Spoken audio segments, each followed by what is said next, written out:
when Nsoatre, when Kotoko and Nsoatreman played over the weekend, and one person died as a result.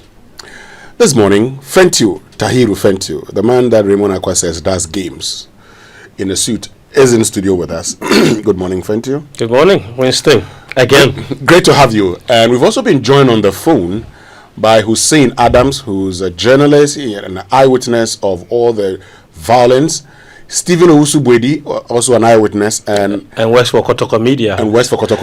And Alphonse Agbechise, who's board member of Nsoatreman FC. Good morning to all of you. Thank you very much for joining us. Good morning. Good morning. Great. Before I get to you, Fentiu, what happened? So yesterday, a regular match week in the Ghana Premier League between Kumasi Asante Kotoko and Nsoatreman. Kotoko had been on this brilliant run heading into that particular game. Nsoatreman have struggled largely this season. Had to get rid of a coach. The general manager also left. They were in Africa at the beginning of the season. It didn't go exactly well. And the good background to Nsoatreman is that they are owned by the former employment minister, the Honorable Ignatius Bafo-Iwa, who also lost his elections in the election that we conducted in January. So they won the FA Cup last season, only having gained promotion 2 seasons ago. So that's their history up until this point. Now, according to reports, and I'm glad that both of the media people who joined us are eyewitnesses, yesterday what we saw before the game was that Kotoko's team bus was actually prevented from entering the match venue. And I'm sure Stephen will tell us all about it. The team bus was prevented from getting to the match. The videos are there. And this fan who was killed was seen in the video very agitated and fighting people to try and let the team bus of Kotoko get into the match venue. And I'm sure Stephen will tell us exactly what happened, why they were being prevented from getting into the match venue. But once all of that was over and the match itself started, now everybody's talking about the disturbances between the fans that resulted in the death of one fan. But what happened inside the pitch during the match itself was even far more chaotic, except that wasn't fatal, because the game had to be halted for over 30 minutes. The players of the two sides engaged in some kung fu match in the middle of the match. As in kung fu? Kung fu, yeah. They were kicking each other. And then so they were fighting? They were fighting. A fight broke out. Some fans joined in. The Kotoko reported that their media equipment were destroyed, laptops, what have you, and then the players of the two teams also got engaged in a big fight that resulted in the match being halted for almost about 30 minutes before it resumed. And then eventually Kotoko won by 1-0.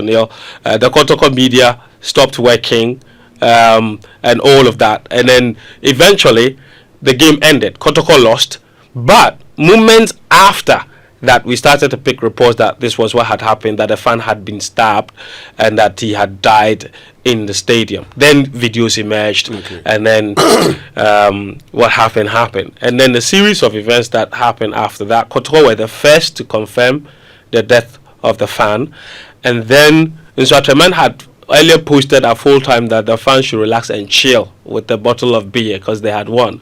Then they were attacked over that. They deleted that tweet and then issued a statement where they denied any complicity in what happened, and then also, of course, condemned the incident. Then the GFA also released a statement to say they were banning Nsoatreman indefinitely for using their home venue until further notice. They also asked that the Ghana Police Service pick up the matter and investigate it fully and bring the people to book. Let me bring in Hussein Adams, who's a journalist and eyewitness. So you were there, Hussein, and recorded one of the videos. Of yes, the I've seen those videos. Hussein, give us blow by blow account.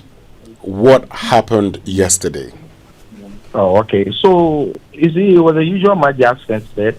Match the 19th of the Ghana Premier League between Nsoatreman and Asante Kotoko. So, we as journalists definitely had to go, particularly we from close proximity, had to go to the stadium and then make sure we cover what will unfold and what was going to happen before, during, and after the match. So when we get there, in fact, I got an initial indication that some even journalists were prevented from entering the stadium, even though they were showing their accreditation cards. So they indeed went back. The guys had supported bought tickets before they were given access to enter. So I went there prepared with a lot of accreditations to see, and a lot of people know me. So when I got there, I didn't face that problem. That's why I was able to get to inside that I stood and then recorded that video from that angle also. So I got into the stadium, and then as we all know, I got into the stadium while certain incidents have happened, just like the bus incident. So we were briefed about the tensions and the situations and everything. But then it has not resulted in that chaotic manner as it later unfolded. So in the course of the game, you could feel that there is tension in and around the stadium, and then the tension got heightened after the first half ended 0-0, and the second half actually started in about few minutes that Kotoko had made changes, bringing on the call has been put on hold. Please wait. Substitute Saka. The call has been put on hold. Please wait. Came on, an incident happened during the run of play on the right side of the defensive half of Kotoko, and then the player that Chejamina took down, it looks as if it was Walid Neymar. So the player actually responded quickly by trying to trip Chejamina, and then Che pushed him. So the player pushed back, and then whilst that thing was going on, the other players were far from the scene, so they had to run and rush to the scene. So the intensity and the aggression in which both sides approached the scene resulted in that kung fu fight, which in this video that I recorded, you can see the Kotoko goalkeeper hitting about 4 or 5 players. Nsoatre players also retaliating, particularly Jason number 14 kicking and stamping on people's body. And then some other Kotoko players like Justice Blessing in the video throwing water into the supporters, because while the incident was happening, the supporters were also throwing up into the field, into where the incident actually was going on. So recorded in the video, that was what happened. But in fact, when it was happening, this was inside the perimeter. Outside, there were tensions, but because this was going on inside the perimeter, it could have resulted in so much chaos outside the perimeter, which is where the stands and the fans were. But when I recorded the video, if you could recall, or if you watch the video, you can see that the stadium announcer by name Joel actually incited that nobody should record. So there were some people who were walking in within us to see those who have actually recorded something. And you see, I'm the same guy who recorded last year's controversial penalty that the referee awarded to Lions against the Chelsea, which actually got Olympics relegated and got Lions back into the league. So when I was there, I sensed that no, people can target me. Even if I don't record, they can say, since I'm there, it is possible I may record. And I was scared that maybe my phone may be seized. And I heard some fans saying, no, in quotes, and then the span of and then some people were saying, since Justice Lee has thrown water into the supporters, they are only waiting for the game to close. So I sensed a lot of danger. And if you know where Nsoatre's stadium is, it is very far from the town. It's not just at an outskirts. It is deep within. It's almost like, where is it? Like a bush. So when something happens, eventually it will be between you and your God. Nobody can come and save you there. And see, I had to leave. So on my way leaving, I stood at where the main gate entering the stadium from the VIP side was. And then Honorable Ignatius Bafo just passed by me. They opened that gate for him and he got to the field. He came actually from the very top of where the glasses were, where the glass is. So when he got onto the field, he started.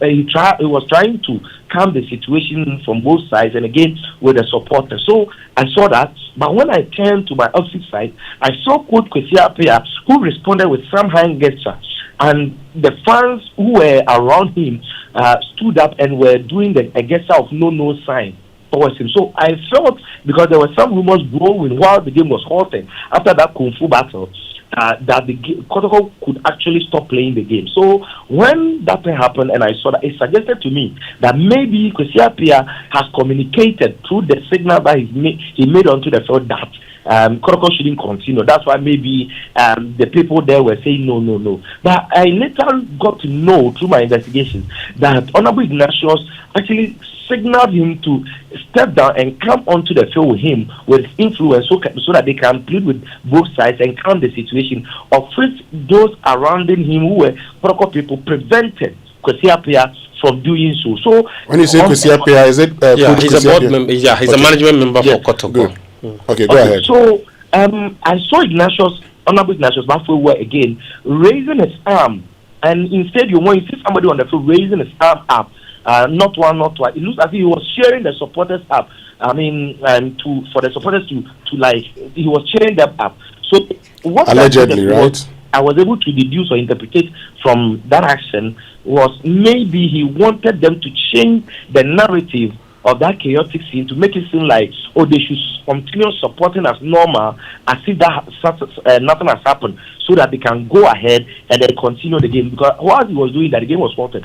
But some people, including a guy that I called personally, who was close to Kwesi Appiah, also said this side of the story to me, of which I'm a bit convinced, based on the reaction of Honorable Ignatius Bafwewa, that thing incited the fans actually, because there was some sort of anger.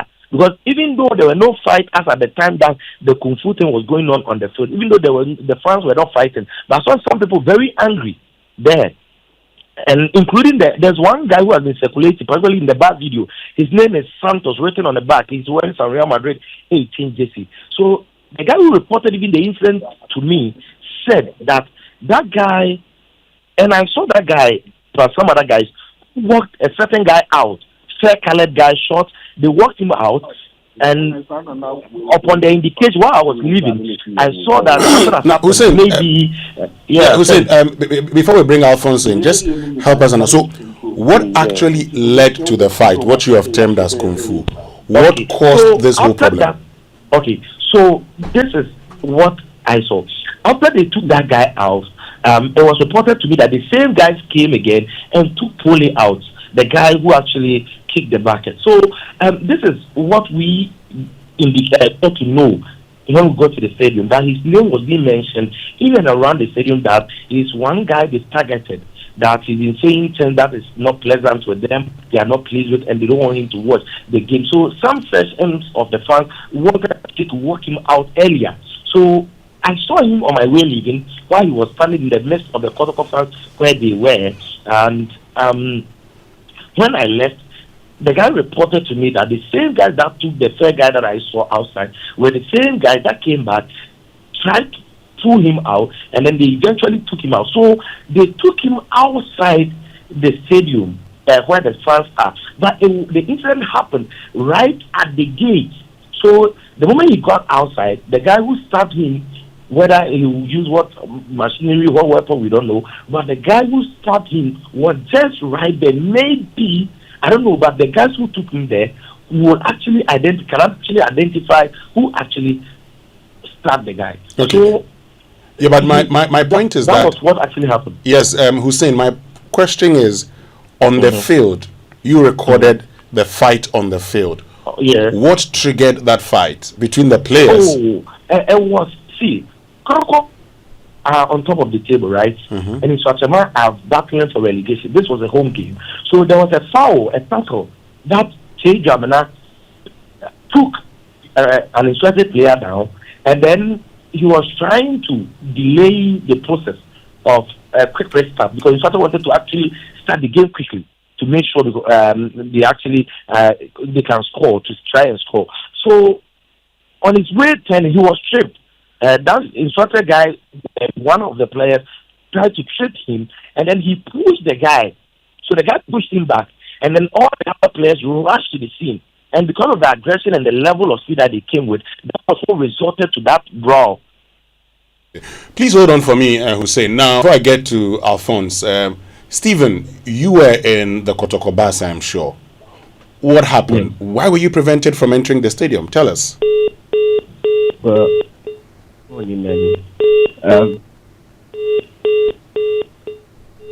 was that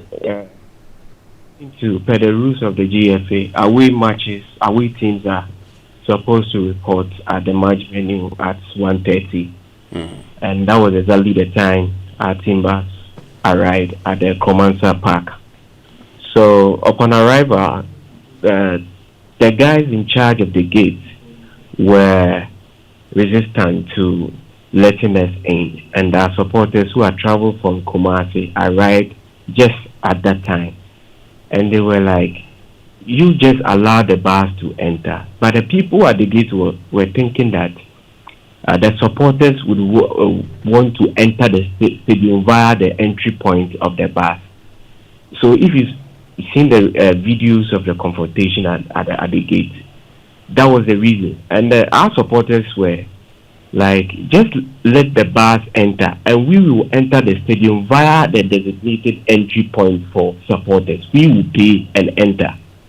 So if you've seen the video of the deceased talking to somebody, say, I have 1,000 Ghana cedi on me, and I can pay for the entry ticket. So please, just allow the bus to enter.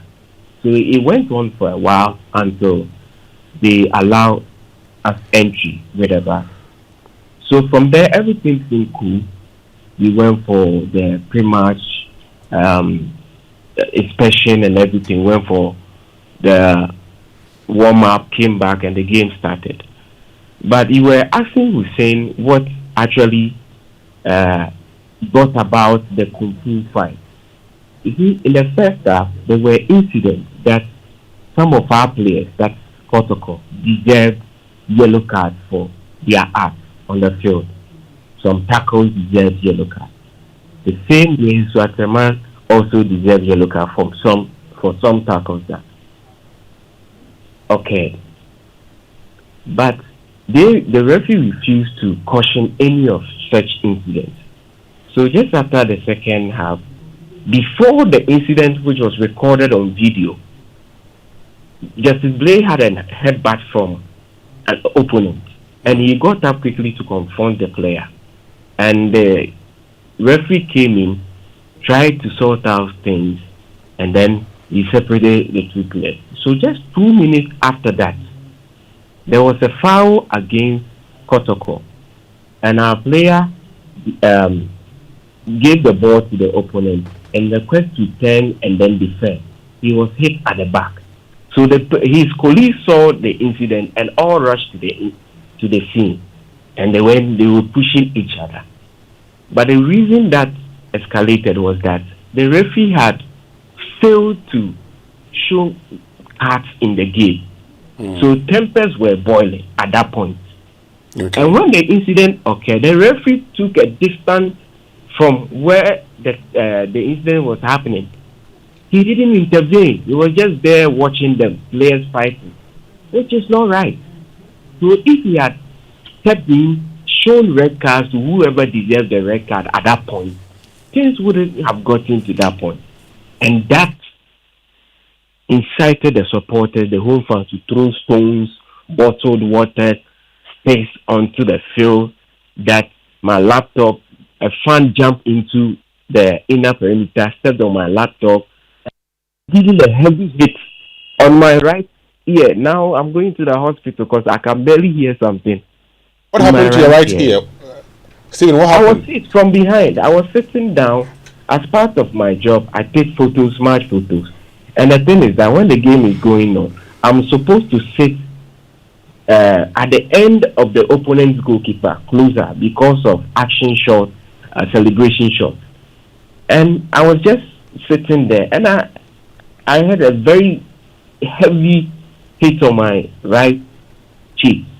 So that was when I turned, I saw the supporters jumping in, and then they took my camera, hit it on the ground, and I was like, what is happening? At the same point, I saw the broadcasters, their camera person, being hit with stones, and he had to jump from that height to save his life. And they destroyed his camera. So I took all the gadgets, presented it to the match commissioner. I said, look, this is what they have done. Just in the presence of the match commissioner, there was 2 throwing stones. And I had to find a cover at our bench. And we were there when one supporter jumped in with the machete. What? And he told the police, look at, can't you arrest him? And the policeman told us that if he arrests him, then everything will get out of hand. To the point that policeman was running for cover at our bench. So it was during that process that our medical team, a fan of our team, came to our bench because it's just a wire mesh. He said that one of our supporters has been stabbed.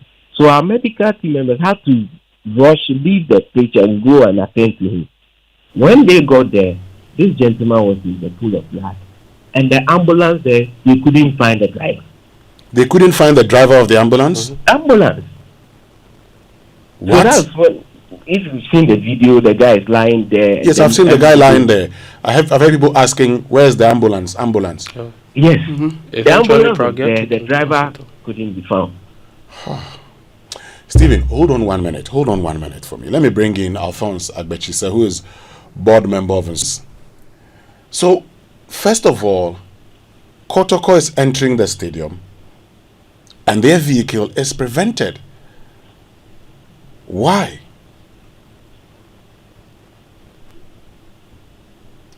Hello, Alphonse? Alphonse, can you hear me? Okay, it seems, yes, Alphonse.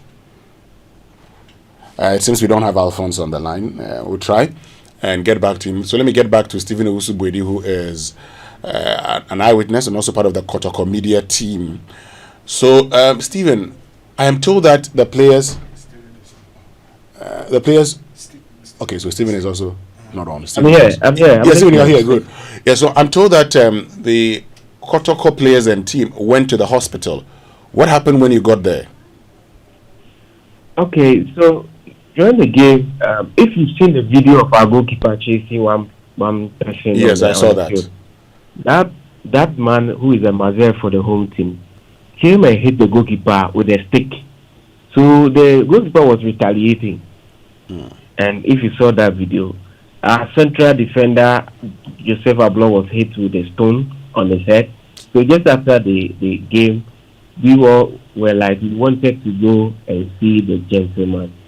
And then the management said like we should wait in Sunyani whilst he attend to the body at Nsoatre. So that's what happened. Okay. And I've seen this over and over again, but yesterday was the height of it.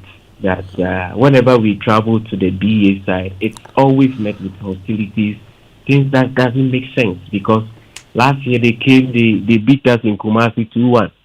Last season we lost there 1-0, and we never complained or did anything back. So sometimes it's that you put the blame to the football association because you own the product, and if somebody wants to destroy the product, there are restaurants in Accra that even when you wear slippers there, they won't allow you entry. But they are looking for money. But that's their rule. So if somebody is in the league and misbehaving, you just take them out. The measures that they put out are not deterring enough. You just say temporary ban, but you don't know the actual situation. What happened? What transpired there? You don't know it. You sit in Accra and say anything at all. So it's about time. If I'm the one owning the league, I have the right to take whoever up. Okay. Stephen, can you hold on 1 minute for me? Because Alphonse Agbechisa is a board member of Nsoatreman. Alphonse, thank you very much for joining us and staying with us. This is not the first time there's been violence at your stadium. In fact, you've been banned before. Why are you engaged in these kind of things, Alphonse? Thank you very much, my brother. I would like to condemn the incident that happened at the Nsoatre, because we don't condone bad behaviors at our league center. And I would like to also send the club's condolence to the family of the deceased and then the football fraternity.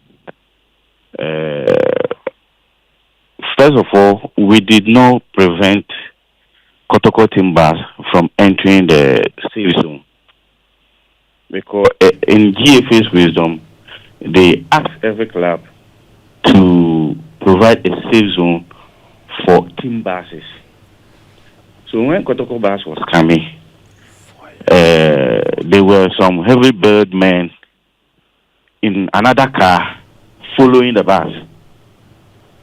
So we allowed the bus. When the bus got there, 1:30, then 1:35, then the bus was allowed in.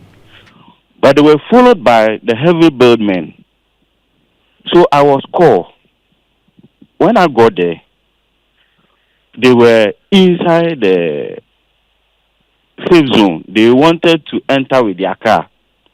And then the supporters also didn't want them to enter with that car. By that time, the bus was inside.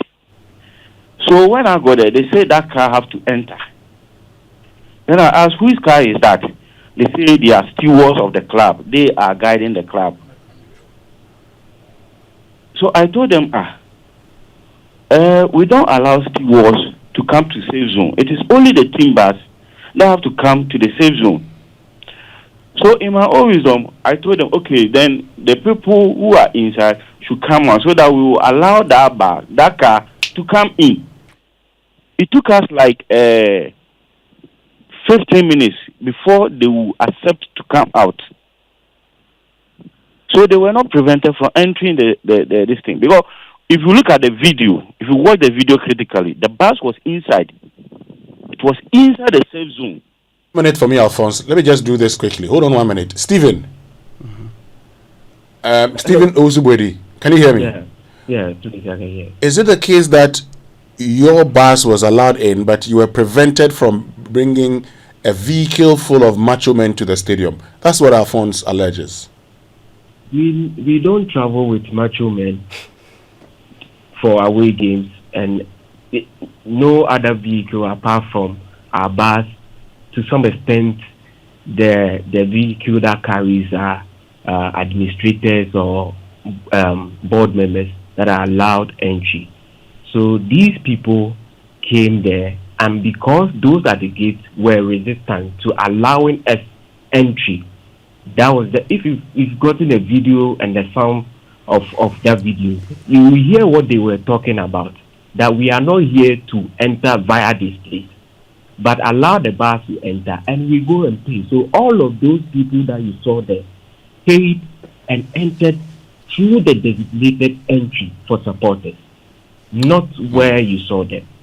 So it is not the case that you had another vehicle full of macho men which they prevented? No. Alphonse, don't carry macho men with us for games, not even home games. Alphonse, Virgin, you heard Stephen. If you watch the video critically, you will realize that the team bus was inside the safe zone. If you watch the video critically, and if you watch the people who were trying to enter with the players, you will see that they are heavily built men. So one of our stewards was telling them that when they came to pre-match, Alphonse, I've seen the video. We can hear the supporters saying, "Let the bus enter." That is where I am coming. So no, hold on. Alphonse, I'm asking the question. We have seen the video where we can clearly see the bus being prevented, where we can see supporters saying, "Let the bus enter. They have money. They can pay and enter, but the bus must enter." So, at what point are you telling us that they were preventing where that guy was talking? It is at the safe zone where he was talking. It was the safe zone, but they were pushing for the second car to enter. The second car is what they were pushing for, that second car to enter. And one guy said, "We brought money. Me this car by 10,000. We are coming to pay." You understand? But we are not going through the dressing room of the players.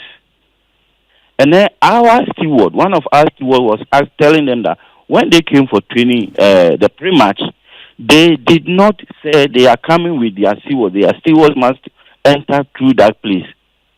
So they are not going to allow them to enter through that place. So where that guy was standing, saying, Alphonse, was the safe zone. Okay, Alphonse. Inside. Alphonse, The video I have seen, I have actually seen the Kotoko vehicle. The second car that you say you've seen, what vehicle was that? Do you know its registration number? Let's put it out. If there was it was a V8. When the gate, the security guy at the gate prevented that vehicle from entering, the letter said it is coach's vehicle. That is what they were saying, that it is coach's vehicle. Then I asked those guys inside the safe zone to go out so that I will allow the vehicle to enter. But by the time they came out, then they have moved the vehicle to the car park around the stadium. And you say this V8 you allege had macho men in there? Yes. Please, the letter told me that it is coach's vehicle. Hold on, Stephen, what are you saying? You see, hello, Stephen. Our coach doesn't use a V8. Okay. His car is a Land Cruiser Prado, and that car had no macho men. A friend of our coach was driving that car, and he didn't come through that entry point. And the car that brought the supporters, the ones you are seeing in the video, is a 2M Express car, which came from Kumasi straight to the venue. But that car didn't enter through where Abbas was entering. It parked outside. So Alphonse, where did you see this V8? So, thank you. How will I know that vehicle, if it is Prado, how will I know that Prado belongs to? He's suggesting to you that the Prado did not. Hold on, Alphonse. He says the Prado did not follow the team bus. No. That's what he's telling you. Is that so? Where did you see? Which vehicle did you see following the team bus? Because it makes it very clear, their coach's vehicle was not following the team bus. It was following the team bus because I was inside the stadium. So they have to call me to come to the back there. You understand? To meet those guys. Alphonse, let's leave it for people to judge. The video is out there. Hold on a minute, Alphonse. Notice that. The video is out there. We'll leave it for people to make their own judgment. But let me get to you on something. My checks indicate that in Nsoatreman FC, even when you were in Division 1, you were banned from the usage of your park, the Chumesi Park, because of acts of violence. As a board, aren't you concerned? And what have you been doing that consistently your team is associated with violence? Thank you. We have been talking to our supporters. Yesterday, what happened? And they've been continuing like that? No, thank you. Winston here. The journalist to tell his side of the story. Okay. But you have asked me one question in relation to where the team bus have to park. But the whole incident that transpired, you never asked me to narrate what happened. You understand? So it's like you are taking a side because of what they have sent to you. You want to base on it. No, I haven't taken sides. I got to know that somebody had been stabbed after the match. And that is why our the guy who is in charge of our Facebook posted, we have won the match. Chill. He himself was not aware until they prompt him. Then he said, "Oh, this is unacceptable." Then you have to pull down the post because he will not be aware that somebody has passed. So, and then you post that somebody should go and chill. Okay. Alphonse, now that you've raised it, I just ask you a quick question, and then I'll go back to the question I asked you, which you did not answer. So, per your statement, a quick question. Who, to your knowledge, stabbed the guy? Do you know the guy? No, I don't know the guy. After the match, then we came out to hear that somebody had been stabbed. And when we are still doing investigation. We are doing our own investigation. We are going into the community one by one. We want to know the person who did it, who caused this problem for Ghana football, because it is not about Nsoatreman, it is about Ghana football. So we are also looking for the person. As I'm talking to you, I am on my way to the police station to see what is happening there, because the police commander has invited us to come, because when I called him, he said he left. He was the last person who left the place. So I know by this time he has gathered some information that he wants us to share. You understand? Okay. Yeah. So let's get back. Yeah. Go ahead. For me, as I'm talking to you now, I cannot say it is X person or Z person, because it is an information we gathered that he had confrontation with somebody near the stadium. They started it from a drinking bar. Just read your statement to the stadium. Alphonse, hold on 1 minute. Let me read your statement to you. Initial reports gathered suggest that an altercation ensued between the two supporters outside the stadium. We have been informed that an argument had earlier happened between the deceased and the culprits, okay, at a nearby drinking spot that later brought up this stabbing incident behind the stadium. The altercation degenerated into fisticuff, leading to the stabbing of the deceased, and Nsoatreman wishes to categorically condemn this act of violence in no uncertain terms. This statement actually suggests that you know two persons who were engaged in an altercation, who were engaged in a dispute, because people had told you this and this person. Why is it difficult to tell us that? Because your statement is suggesting knowledge of the person. No, thank you. The statement said information gathered. Because, thank you, if you assume you are there, and then you don't know what is happening, and then you come out, and people outside saying that there was argument between the two of them. You understand? It started from a drinking bar, and then ended up at the back of the stadium. So me, I will not know the person until I also go down to fish for the person, because people, please, can I come in? Do not want to give information, but we also have to go down and make sure we get the information. Okay. You understand? All right. That's what people was discussing outside there. Okay. Media team member Alphonse Agbechise is a board member of Nsoatreman Football Club. Before the break, Stephen, you wanted to make a point. Please go ahead before I get to Alphonse. Yeah.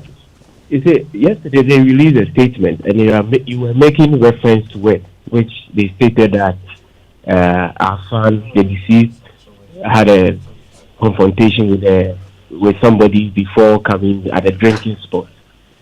And you asked a very brilliant question. That means there's a definite somebody that you can identify over there. That is why you put it in your release. But we have videos of our supporter who has lost his life. The time that he arrived with this same car that I'm seeing that came from Kumasi, that arrived exactly the time our bus arrived. So at what time did our supporter went to the Nsoatre town, had drinks, and had confrontation with someone?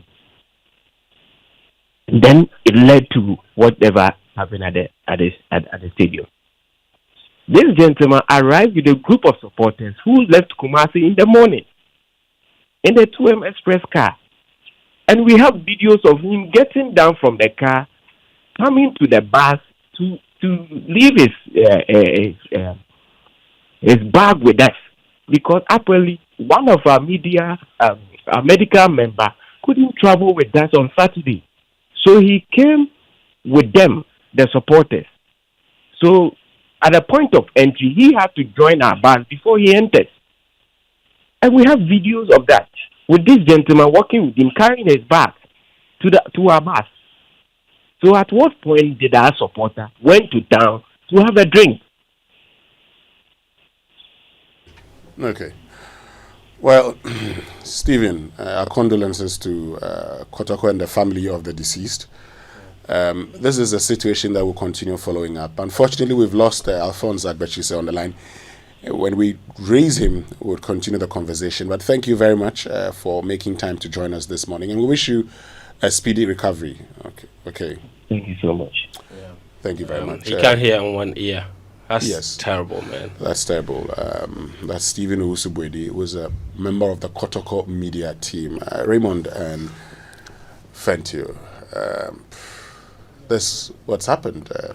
Sad, isn't it? Fentio will deal with the football part, but Winston, any event that historically involves people gathering in these numbers and has turned violent before, it is only sensible that proper security measures are put in place. Indeed, if security people analyzes that in the last 2-3 years, even 3 or 4 major incidents have happened, what they do is take charge, deploy enough officers. Sometimes they even take them from other regions or other districts to come and support, so that within the 2 or 3 hours that the main game is done, everything will be sorted out. What I was seeing, I mean, as for the players, they can do what's happening. But what we saw outside could have been averted if we had enough security officials there. Yeah. And I was looking through some of the pictures and the videos I was seeing.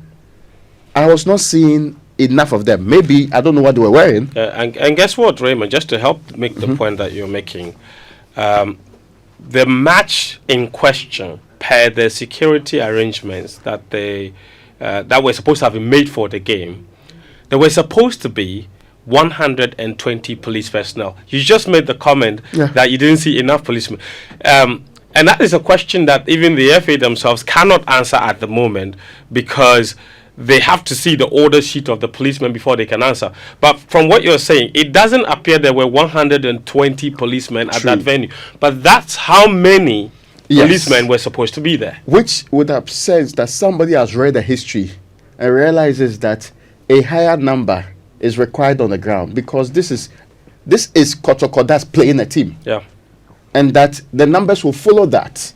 And we all know Nsoatreman is also not a small team.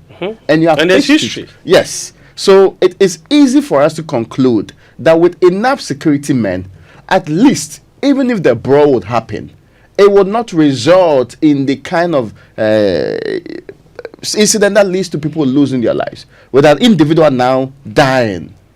So I am unsure. And again, I've been looking, maybe they were somewhere, but I've been looking through the videos. It's been something that... When the policeman goes into hiding, and to be very honest, Raymond, the stadium isn't that big. True. So it would be easy. 120 policemen. Yeah, would have seen them. They would have controlled the crowd easily. Easy. Yeah. I mean, I've seen this. So it's not a big stadium. It's not a big park, actually. There's a park. It's not a big park. For 100 men, even if we had sent 50 policemen there, would have managed the situation. Yeah. And again, Winston, see, this is the 21st century. When I looked at where they went to hold this game, frankly, we are way behind. Yeah, in the pictures even for medical, there were supposed to be 4 personnel inside that ambulance with 1 stretcher and a nurse, and yet they couldn't find the one person that had the key to the ambulance to take the person to the hospital. Are you serious? That guy should not have That's emergency response. You understand? That guy should. And he was lying right next to the ambulance while the fans were screaming everywhere looking for the ambulance driver. How is an ambulance parked at an event venue and the driver is out of the ambulance? Isn't that the whole purpose of an emergency ambulance? response? Yeah. It's why? It should even be sparked and the engine should be on. Let me bring in Victor Achutamaklo, who's joined us. Victor, yes, you've been monitoring. You've watched the video also, and I'm sure you have a lot of information on this. Of course, you followed Nsoatreman and their bans over the period. Well, good morning to our listeners. I think for everyone who's been following the sort of work we do, or even the Ghana Premier League, you will not be surprised by anything that has been reported in the last 24 hours. Not that Nsoatreman, because we know that as recent as 2 weeks ago, they were charged by the Ghana Football Association for this very same offense, which is failing to insist on the security protocols. Only that time in that game against Mediama, things did not escalate to the tragic states that we're talking about now. But the fact that an incident like this happens in BA is like the hotbed for violence. Like when you do a chronology of all of these acts of hooliganism, crowd violence, I can guarantee you over 90% of the incidents are recorded in the BA. That is how our brothers and sisters, the supporters there, that is how they behave. For whatever reason, the Ghana Football Association has not only tolerated but has nurtured that behavior. The club owners have nurtured that behavior, and everything I know till this point just tells me that, look, this was premeditated, it was orchestrated. Maybe they did not anticipate it will escalate to the point where lives will be lost, but everything we've heard, the behavior is very consistent with the way clubs, fans in BA behave when they want to win at all costs. So, for example, someone tells me that the leader of Kotoko's delegation, James Kwesi Appiah, who is a former Black Stars coach who comes from that side of the country, was denied access to the team's dressing room before the match, right? And this was, I think, in the build-up to the game. So usually you would have the leader of the delegation, when they realize that things like that happen, because Kwesi is experienced, I mean, everything that happened before the match, he's not going to take a seat in the VIP and relax. He has to ensure the safety of the players, calm them down, and ensure that they are in the right frame of mind before they go out onto the turf to play. Kwesi attempts to go and speak to the players and the coach and the rest of the team before the game.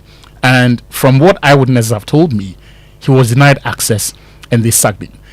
Efforts to reach the management and staff of Nsoatreman to ensure that all of these things are stopped yielded no result.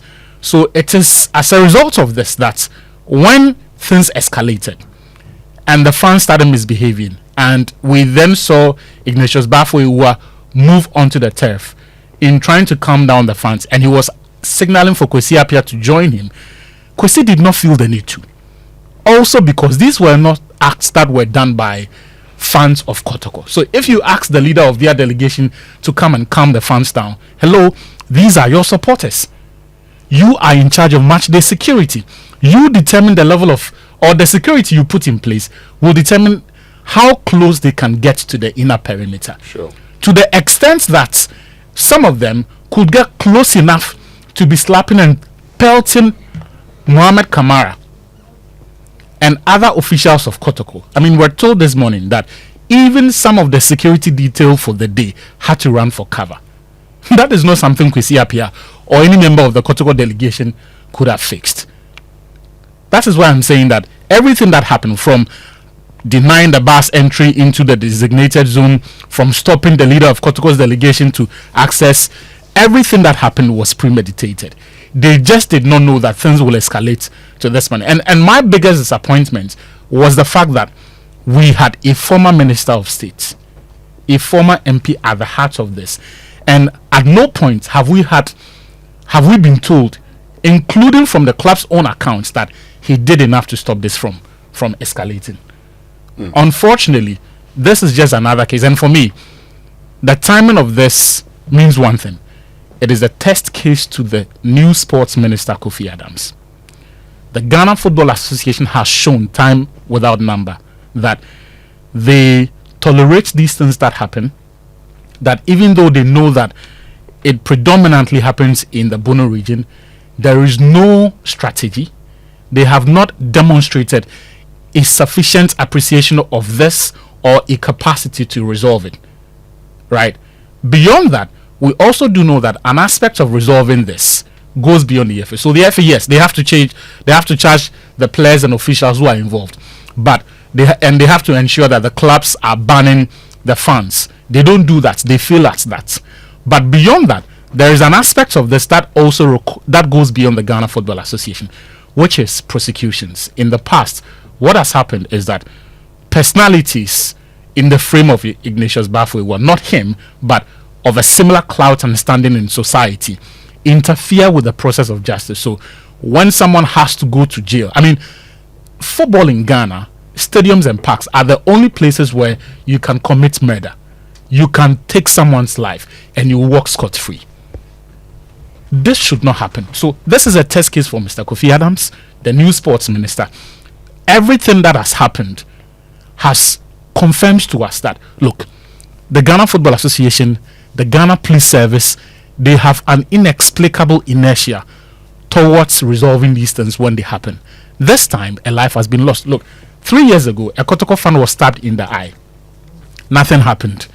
I'm saying, and at the risk of sounding repetitive, we have enough evidence of the incompetence, or let's just say the reluctance of the police service, the Ghana Football Association, and the clubs involved to address this. Mr. Kofi Adams, you have the entire state machinery at your disposal. The AG's department. There are various investigative bodies in this country.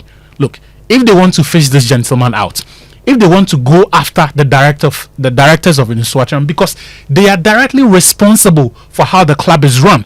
2 weeks ago, they were charged by the Ghana Football Association for failing to instill or ensure that the security protocols were not breached. That matter has not even been concluded. Hold them responsible. You have the state machinery. Take them to court. Prosecute them, the directors, for their role in this. The football fans who started attacking Mohamed Kamara and all of that, take them to court. At the barest minimum, they should be banned for life from attending any football match in Ghana. But beyond that, there were physical assaults. There was an attempt on someone's life. The players may have survived it. Stephen, the head of Kotoko's media team, may have survived it. But Francis Frempong, who got married on the 25th of January, August, I think. On the 25th of August, he, because of someone's indiscretion, there is a widow now. There is a family who have lost a son. So I have no expectations of the Ghana Football Association because, I mean, we've seen enough. But to you, Mr. Kofi Adams, this is your chance to show yourself different, or show that you are more of the same, cut from the same cloth of sloganeering but not effective leadership. This is all I have to say, and I do hope that from here on, the first statement from the sports ministry and Kofi Adams' office will show us that he indeed is serious about. Look, the only acceptable initial statement we're expecting from his office is that you have suspended the league, because this is not the case. A few years ago, when a referee said supporters, excuse my language, pressed his private parts and so for weeks he could not have sex, we all had a laugh about it, but it was not funny. Today there is nothing to laugh about. Someone has died. Your actions need to convey the seriousness of what has happened and the fact that we should trust you, that going forward, the research that His Excellency John Mahama wants to oversee, he picked the right person for sports. Thank you. The research must start from the Ghana Premier League. And, you know, I mean, some of the ideas are a little maybe idealistic, given our circumstances. If you hand someone a life ban from attending a football match in Ghana, you've done nothing. When they are going to buy the ticket, the ID card is not required. You buy the ticket, you walk in, nobody knows who you are. So some of those measures but you can might not plaster their face at every venue. Yeah, but that's it. Elsewhere, what they have is technology that makes sure that your identity is not forgotten. We may not have such advanced technology, but plaster their face. If it means printing a new 1 A4 sheet every match, they do it. Yeah, well, still, like I said, I feel like that is the ideal situation in an environment where identification is very effective. However, I definitely do think that the government has to do something immediate about the Ghana Premier League. That any form of reset must start now. Every now and then, there's a watershed movement that provides an opportunity to effect change. This is one of them. This gentleman that we speak about, he's very passionate about Kotoko, follows them everywhere. He even followed a Kotoko player to Cote d'Ivoire in Abidjan to support the Black Stars because one Kotoko player, Richmond Lamptey, was included. Oh, this is the guy that even his pre-wedding photo had Kotoko. Yes, it's Kotoko. Yes, exactly. Everything about him is Kotoko. You know, and he got married, like I said, on the 24th of August. So, look, the sports minister hasn't even taken office yet, but I think that the baptism of fire is already there. Like, he can clearly see that problems... See, look, the Ghana Premier League itself is not a good league. And this is the time we must first of all suspend the league and put a lot of things in place. I mean, how in God's name, look, small thing then supporters are able to jump onto the pitch. Yeah. How beat people. In November, very surprising. In November, there was a similar incident involving this gentleman, which takes us back to the roots of the problem, which is failure to insist on the match day protocols. Kotoko played league on cities here. Yeah. There was an individual who was spotted attempting to throw some objects into one of the goalposts. A Kotoko team member attempted to stop him. He was overpowered. So this same Poli sees him and tries to intervene. And you can see the videos all over social media. The question you ask yourself is, how come unauthorized persons have access to... Because the University of Ghana Stadium is better structured. So the average football fan should not have the clearance to enter into the inner perimeter where the tartan tracks are onto the pitch where players are warming up. But this happened, it was swept under the carpet. 3 months later, the same failure to check protocols have resulted in the death of a fan who was trying to insist on it. Look, just before you even go on, listen, we've done a lot of work on hooliganism in Ghana football over the years, and each year we actually put down the number of recorded incidents. From 2021, there were 22 recorded incidents of hooliganism in Ghana football. In 2022, that number went up to 27. In 2023, it was 20. And then in 2024, last year, there were 18 incidents of hooliganism. And these are not just incidents that were just cases of people hurling. In fact, there was one incident in 2021 where a referee abandoned the football match. Raymond, and this will shock you, he said because the supporters insulted his mother. They became abusive and they were hurling insults at him, so he abandoned the game. Another one in 2021, as you mentioned it, Maxwell Hansen, okay, in a game between, I think, BA United and Real Tamale United, he was, in fact, and the video showed the fans chasing him, hurling cutlasses after him. He even said some people came to hold it and they squeezed his private parts. You understand? And like I said, we laughed over it, but these incidents have become way too frequent. And listen, let's not speak as if the FA hasn't attempted. They have, but like you said, they might have shown that probably by themselves they don't have the capacity to do it. In fact, they've even gone to the extent of dividing the Division 1 League Zone 2 into two, because the incidences were also tribalistic, in that there were a lot of clashes between northern clubs and BA clubs. So the FA made a very, very good decision to divide that zone into two, so that certain teams don't meet certain clubs, to avoid all of this from happening. And yet it keeps happening, because when they come to the Premier League, you can no longer do that division. Look, so a lot of thank you. Things have to happen. The FA must suspend the league first of all. The FA must suspend the league. Anybody who's found culpable should be dealt with. And this is an opportunity to actually restructure even the stadium where we play football. My goodness.